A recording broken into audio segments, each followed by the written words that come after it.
kami dari kelompok 2 akan menjelaskan tentang proyek yang telah kami buat, yaitu sistem ujian berbasis online.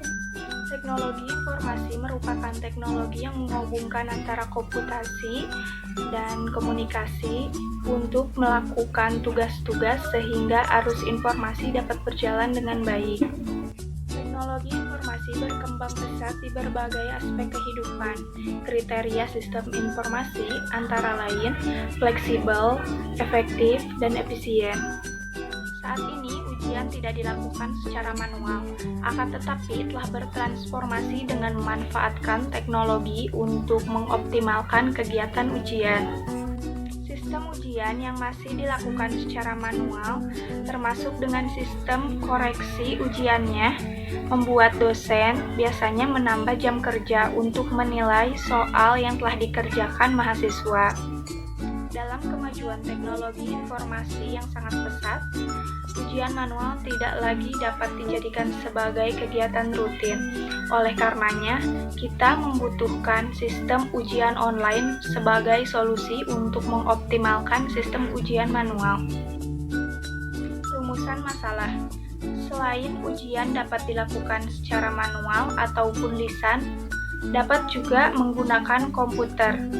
Jika dalam pelaksanaan menggunakan jaringan, komputer intranet ataupun internet, maka dapat dikategorikan sebagai ujian online. Kini teknologi komunikasi dan elektronik telah banyak dilakukan oleh masyarakat, pelajar, dan mahasiswa. Hal ini menyebabkan bidang pendidikan mengalami peningkatan dalam hal kualitas, kecepatan, dan kepraktisan. Keuntungan sistem ujian online. Kemudahan dan kecepatan dalam memberikan nilai, penguji tidak lagi harus memeriksa satu persatu lembar jawaban peserta, akan tetapi telah tersedia dalam perangkat lunak dan basis data dengan perhitungan secara otomatis. Kemudian, dapat mengurangi penggunaan kertas dan dapat mengurangi kecurangan peserta. Waktu dan tempat pelaksanaan bisa diatur sedemikian rupa sehingga menyulitkan peserta untuk melakukan kecurangan dalam ujian tersebut. Berdasarkan permasalahan yang telah disebutkan, perlu diketahui kebutuhan minimal, perancangan, dan implementasi dalam sebuah pembangunan sistem ujian berbasis online. Selanjutnya akan diterangkan atau dijelaskan oleh teman saya. Saya Rizky Septian. Kali ini saya akan menjelaskan mengenai deskripsi produk dan servis dari sistem informasi yang telah kami ciptakan. Berikut ini adalah deskripsi singkat mengenai produk atau servis dari sistem informasi kami. Yaitu pertama ada user, grup, dosen, mahasiswa, kelas, mata kuliah, jurusan, soal, ujian dan hasil ujian. Ini semua termasuk pada database kami. Untuk data masternya yaitu user, dosen, mahasiswa, kelas, mata kuliah, dan hasil dan ujian. Selanjutnya yaitu keuntungan yang diharapkan dari adanya sistem informasi yang kami ciptakan. Yang pertama, memudahkan diadakannya pelaksanaan ujian online berbasis web. Yang kedua, mengurangi adanya kecurangan. Ketiga, mempermudah pencatatan nilai ujian. Keempat, menjadikan ujian praktis dan efisien. Kelima, mengurangi biaya penggunaan kertas. Dan terakhir, mengurangi terjadinya risiko kesalahan dalam penilaian. Selanjutnya, perencanaan aktivitas secara global. Untuk perencanaannya, kira-kira kami memiliki waktu sekitar 115 hari. Dan untuk aktivitas yang akan kami lakukan yaitu analisa dan desain sistem yang akan berlangsung selama 9 hari, desain aplikasi selama 7 hari, pemrograman 55 hari, testing 5 hari, instalasi 2 hari, dokumentasi 70 hari, training 2 hari, administrasi 80 hari, pemeliharaan 20 hari, dan tambahan kerja ditambah meeting dan keperluan lainnya sekitar 15 hari. Dikatakan akan 115 hari. Ini memang waktu yang sangat singkat untuk pelaksanaannya. Tapi kami berusaha semaksimal mungkin untuk menyelesaikan tugas ini. Selanjutnya mengenai analisa desain berjalan akan dijelaskan oleh rekan saya Ilham Budiman. Di sini saya Ilham Budiman akan menjelaskan tentang analisa desain berjalan. Ya, analisa desain berjalan pada sistem yang berjalan yaitu proses ujian sekolah masih bersifat manual dan proses pengerjaannya masih menggunakan kertas. Kemudian proses pembagian hasil nilai siswa juga masih bersifat manual sehingga membutuhkan waktu lama dalam proses pemeriksanya. Terlebih bagi guru, waktu pengumpulan nilai yang akan diberikan kepada wali kelas sangatlah singkat karena guru bisa mengajar 1-3 kelas dan satu kelas bisa mencapai 35 sampai dengan 40 siswa, sehingga sering terjadi keterlambatan dalam pengumpulan nilai, sehingga muncullah permasalahan tentang ketepatan waktu pengumpulan nilai siswa. Selanjutnya, analisa kebutuhan sistem. Tahap ini merupakan tahap kerja awal yang dilaksanakan oleh kelompok pada sekolah-sekolah. Kelompok akan melakukan analisis kebutuhan untuk aplikasi CBT dengan mengidentifikasi masalah dan penggunaan yang nantinya akan mendukung optimalisasi sistem. Pada tahap ini, tim kelompok juga akan mengumpulkan data yang berguna untuk mengembangkan modul-modul yang nantinya diimplementasikan ke dalam sistem. Pengembangan sistem atau aplikasi. Tahap kerja selanjutnya, setelah analisa kebutuhan sistem, adalah pengembangan sistem atau aplikasi. Pengembangan sistem atau aplikasi merupakan tahap kerja kedua dalam pengabdian kepada sekolah, di mana tim akan melakukan pengembangan sistem aplikasi yang memiliki fitur-fitur sesuai dengan solusi dan permasalahan yang telah dikumpulkan melalui analisis kebutuhan sistem. Dengan berdasarkan pada hasil sistem akan merancang desain basis data dan desain tampilan yang akan digunakan pada implementasi sistem. Setelah desain basis dan tampilan diselesaikan, tim akan melanjutkan pengembangan sistem ke dalam tahap coding. Setelah melakukan pengkodingan, tim akan melakukan proses terakhir pada tahap kerja kedua ini, yakni debugging. Debugging bertujuan untuk menemukan celah dan kesalahan serta memperbaiki kesalahan-kesalahan yang timbul secara sengaja atau tidak sengaja. Selanjutnya akan dijelaskan oleh Perkenalkan, nama saya Denny Pami Pauji. Oke, langsung saja kita ke pembahasan. Kita lanjut ke pembahasan ya. Di dalam proyek ini kebetulan saya kebagian menjelaskan desain basis data, di mana terdapat IRD, speak file, struktur kode, dan desain antarmuka, ada mockup, dan struktur navigasi, dan yang terakhir pembuatan kode program. Oke, kita mulai dari IRD. Dari proyek kami, IRD-nya seperti berikut.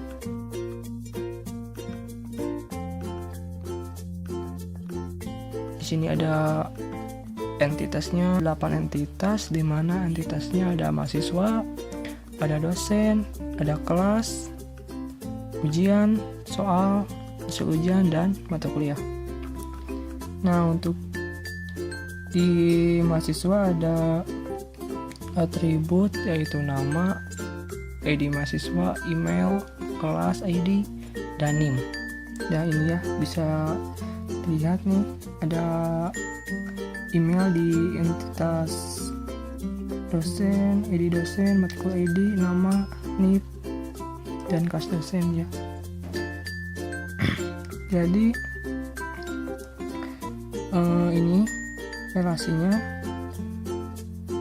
mahasiswa ke kelas ini relasinya begini, dan kelas ke dosen. Dosen bisa memberikan soal dan ujian, nanti si ujian muncul hasil ujian. Dan begitupun matkul untuk yang diujikan dan matkul soal dari mata kuliah begitu. Nah, untuk spesifikasi file dalam program ini menggunakan satu buah file database dengan nama CBTSQL atau dalam bahasa Indonesia Sistem Informasi Ujian Online ya. Di dalam database tersebut terdapat beberapa file buat tabel, yaitu nama filenya ada admin, ini admin, terus ada jurusan, ada file kelas, ada file dosen, memberikan ujian, ada hasil ujian, file mahasiswa, file mata kuliah, nah begitu. Di dalam file admin akronimnya ya admin MYD. Fungsi admin ini sebagai tempat penyimpanan data admin, dan tipe filenya adalah file master sama ini. Nah, untuk keterangannya di sini ID admin tipenya integer dan size-nya atau panjangnya 11. Nah, ini keterangan primary key atau ini kuncinya nih ID admin. Username-nya pakai tipenya pakai varchar ya, size 32, dan password juga sama varchar 32. Nah, ini jurusan ya, hampir sama ID admin nih, kesininya nih sama juga. Dan untuk yang berikutnya yaitu struktur kode. Di sini ada penjelasannya. Kode digunakan untuk mengklasifikasikan data, memasukkan data ke dalam komputer, dan untuk mengambil bermacam-macam informasi yang berhubungan dengan kode berupa kumpulan angka, huruf, dan karakter khusus. Berikut adalah struktur kode dari sistem yang kami gunakan ya.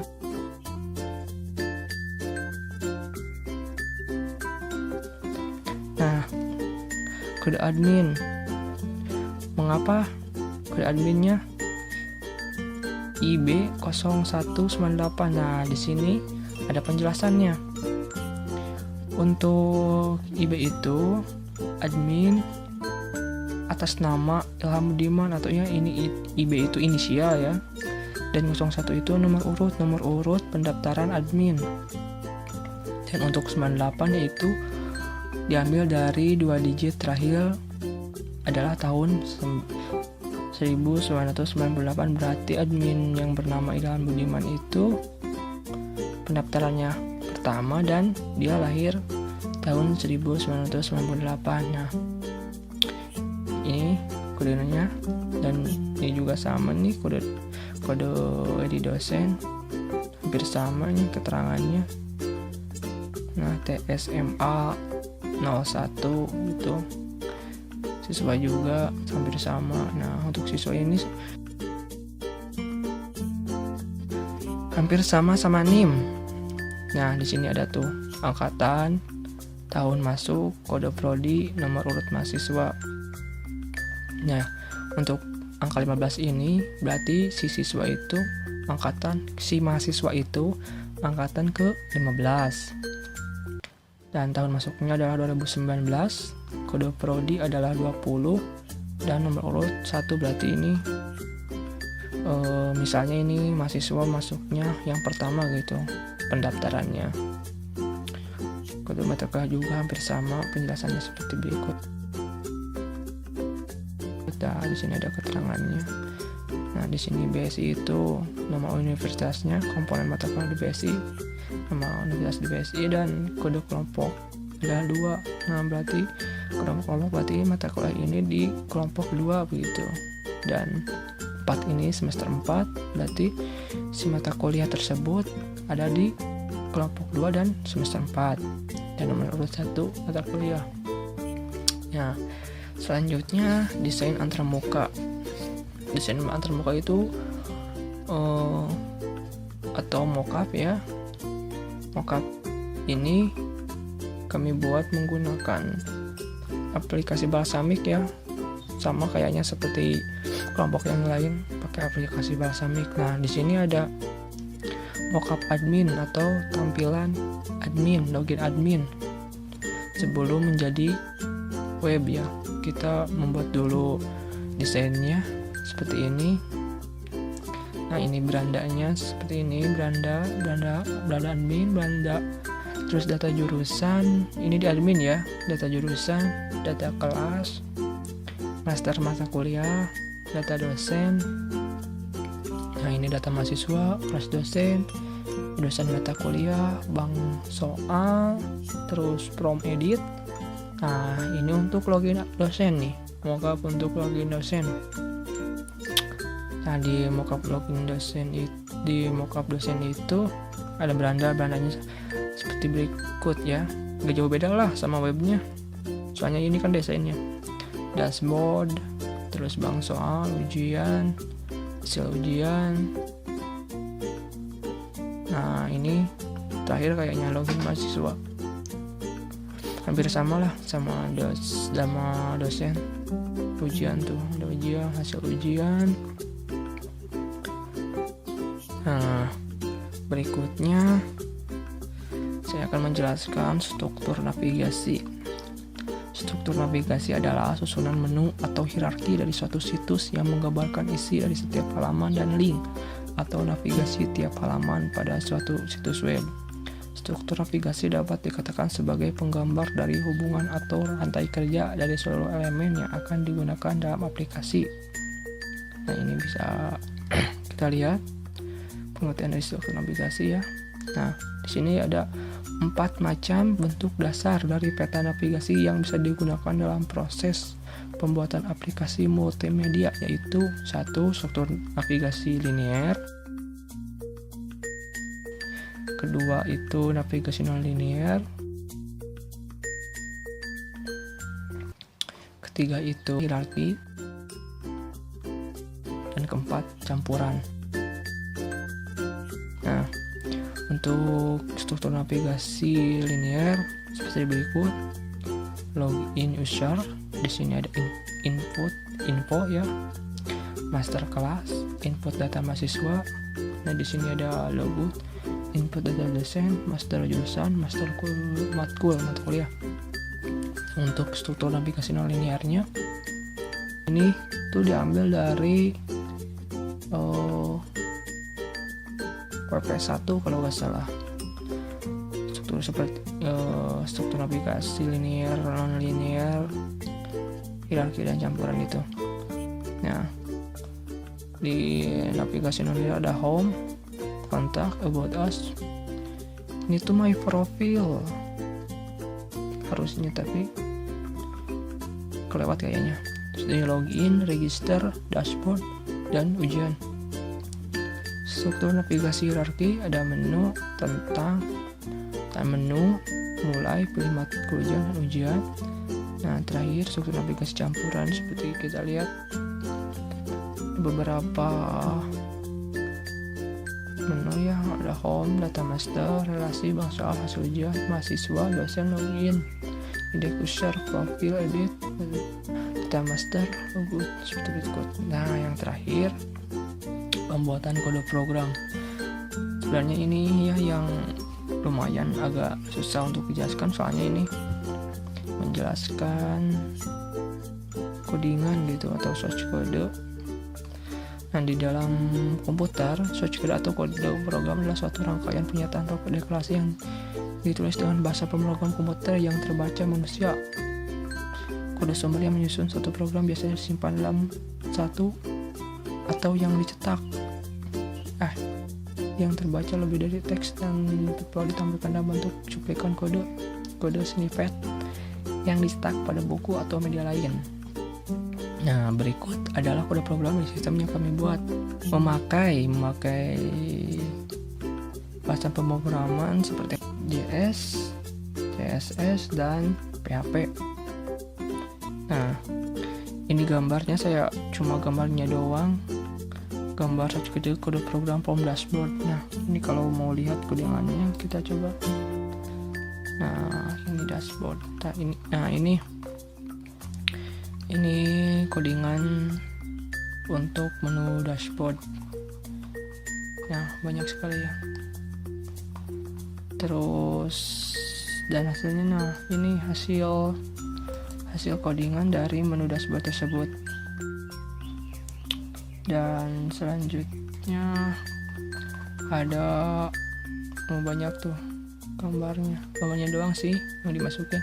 Nah selanjutnya ada search kode program sistem ujian online-nya. Sistem ujian online-nya seperti ini. Nah ini kodingannya seperti ini.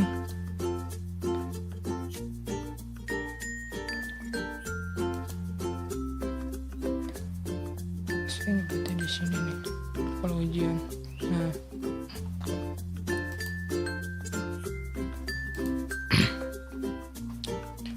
selanjutnya kode program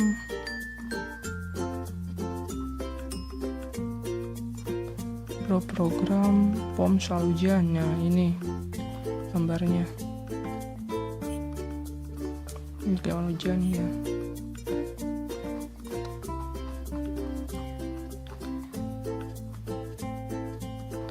Wah itu saja. Ya, di sini saya Yanuar Alfarizi akan menjelaskan tentang pengujian black box testing. Yang pertama, login admin.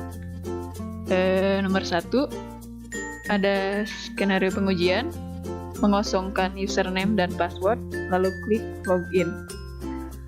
Lalu hasil yang diharapkan, sistem tidak akan menyimpan ketika kolom tidak terisi semua, maka akan menampilkan tulisan di email atau password field is required. Hasil pengujiannya seperti ini dan simpulannya valid. Nomor 2, hanya mengisi dan mengosongkan password, lalu klik login. Akan menampilkan seperti di bawah itu.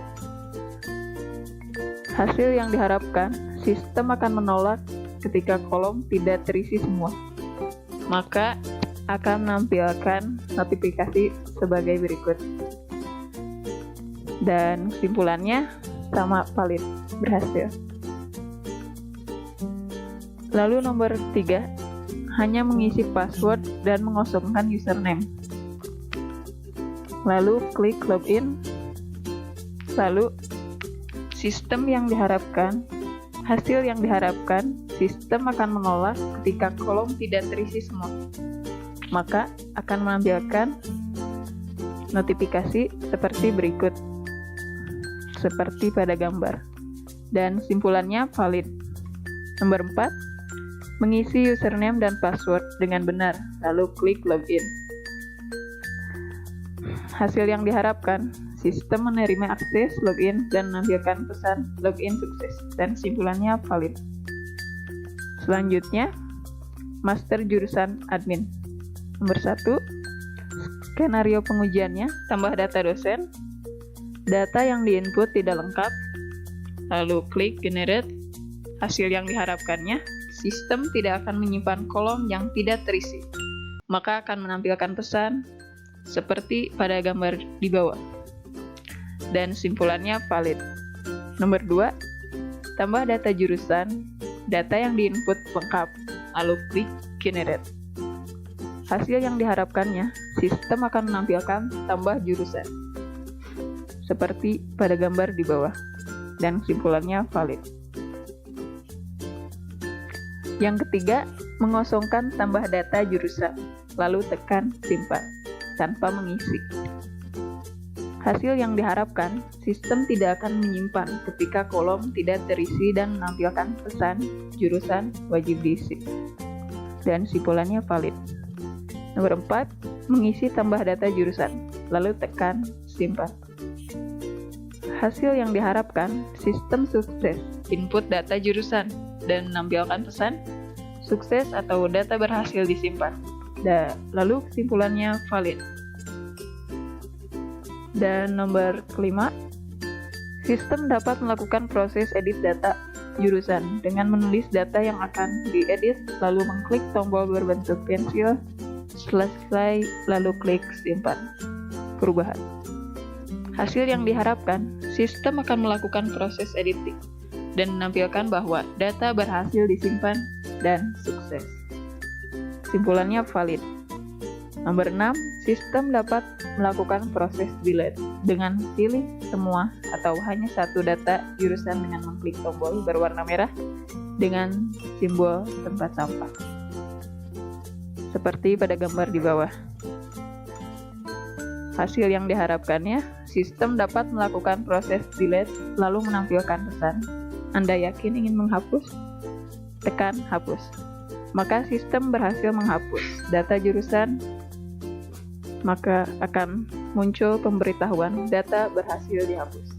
Simpulannya valid. Selanjutnya, data kelas dosen admin. Nomor 1, tambah data kelas dosen, lalu klik simpan, seperti gambar di bawah. Hasil yang diharapkannya, sistem akan menyimpan tambah data sukses.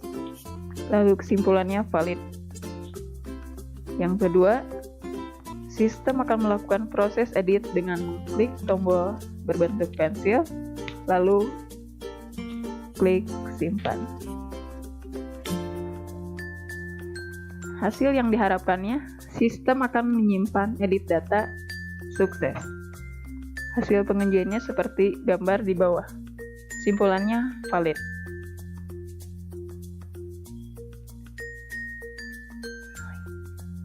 Nomor 3, sistem dapat melakukan proses delete dengan pilih semua atau hanya satu data kelas dosen dengan mengklik tombol berwarna merah seperti pada gambar di bawah ini. Hasil yang diharapkannya, sistem dapat melakukan proses delete lalu menampilkan pesan Anda yakin? Tekan hapus. Maka sistem berhasil menghapus data kelas dosen. Lalu pemberitahuan pun muncul. Data berhasil dihapus. Lalu kesimpulannya valid. Lalu mohon maaf, validnya udah kepotong dari sana. Selanjutnya bang soal admin. Nomor 1, skenario pengerjaannya, tambah data pada bank soal dengan mengklik tombol buat soal seperti gambar di bawah ini. Lalu hasil yang diharapkannya, sistem akan menampilkan proses editing, lalu klik simpan, maka akan menampilkan soal yang diinginkan seperti gambar di bawah ini. Lalu kesimpulannya adalah valid. Yang kedua, sistem akan melakukan proses edit dengan mengklik tombol pensil seperti gambar di bawah ini. Hasil yang diharapkan, sistem akan melakukan proses editing, lalu setelah selesai, klik simpan, akan menampilkan hasil yang telah diedit.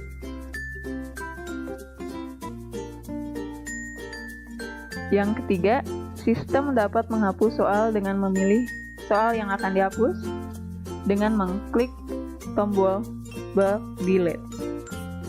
Ini seperti gambar di bawah ini. Lalu hasil yang diharapkan, sistem akan memproses data yang dihapus, lalu menampilkan notifikasi Anda yakin ingin menghapus data, terus data akan dihapus. Klik hapus. Akan muncul notifikasi satu data berhasil dihapus. Seperti gambar di bawah ini. Lalu kesimpulannya valid. Selanjutnya adalah pemeliharaan. 1. Kebutuhan hardware.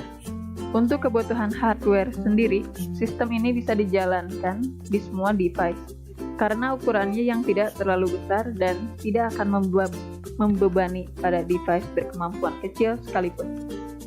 2. Kebutuhan software. Software minimum yang diperlukan dalam pembuatan sistem ujian online adalah sebagai berikut. 1. Aplikasi ini memerlukan sistem operasi Windows karena aplikasi ini merupakan aplikasi yang berbasis Windows. Disarankan untuk menggunakan Windows XP. Yang kedua, server database menggunakan MySQL versi 5.0.27. Yang ketiga, server web menggunakan Apache versi 2.2.4.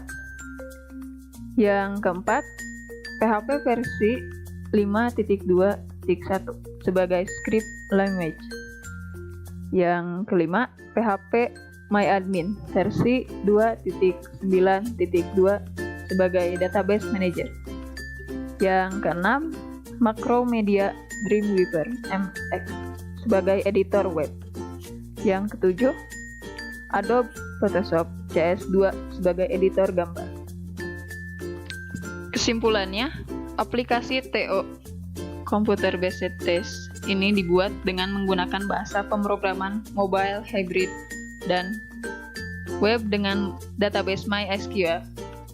Implementasi aplikasi ini terdiri dari beberapa form, diantaranya form login siswa dan admin, form beranda siswa dan admin, form input data peserta untuk admin, form lihat data soal untuk siswa dan form input data pelajaran untuk admin, form input data soal untuk admin, dan form input data hasil ujian untuk admin.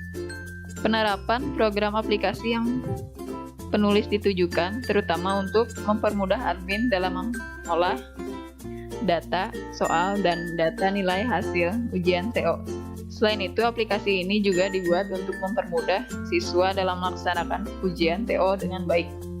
Dengan adanya aplikasi Tryout Computerization Based Test ini, maka proses pelaksanaan ujian TO dapat dilakukan dimanapun kita berada. Sekian presentasi dari kami. Mohon maaf bila ada kesalahan dan kekurangan. Sekian dan terima kasih. Wassalamualaikum warahmatullahi wabarakatuh.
Must